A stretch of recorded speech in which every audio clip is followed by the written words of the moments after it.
The improbabilities buried in Darwinism start right at the very beginnings. Even before life began, how did the first protein molecule come about? And there's been quite a bit of work done on this to investigate the probability of it, work both by information theory technologists and also by molecular biologists actually tinkering with proteins to see whether or not they can be taken to pieces and reassembled. And the work of both groups has found that the probability of a protein of the sort of size that you find in the human body coming about by chance is so great as to be virtually impossible. It's something which is, yes, it is possible if you have eternity at your disposal, but Darwinists just don't have eternity at their disposal.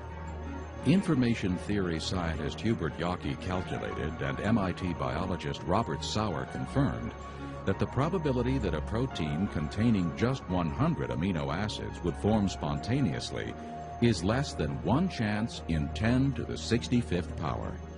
An event so improbable that it could be compared to winning the state lottery by finding the winning ticket in the street, and then continuing to find the winning ticket in the street every week for 1,000 years.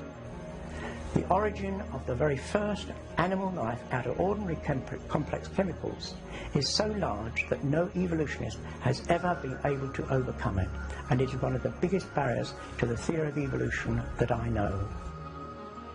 Even if proteins miraculously formed, we still are not close to producing life. The simplest living cells require thousands of specialized proteins in order to function.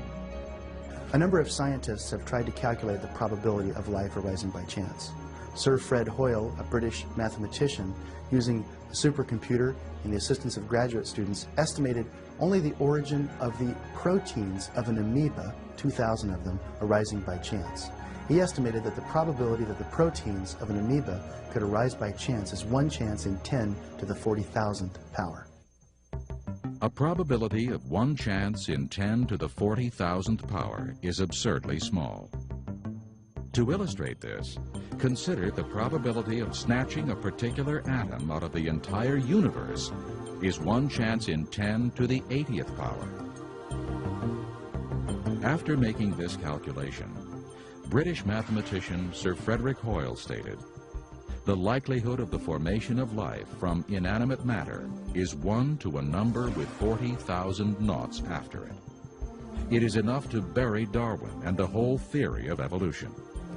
There was no primeval soup, neither on this planet nor any other. And if the beginnings of life were not random, they must therefore have been the product of purposeful intelligence." We can prove mathematically that evolution is just a joke. It couldn't possibly happen. Richard Dawkins, for example, one of the leading evolutionists, in his book, The Blind Watchmaker, he acknowledges that the nucleus of every cell, plant, animal, or human, has a database larger than the 30-volume set of the Encyclopedia Britannica.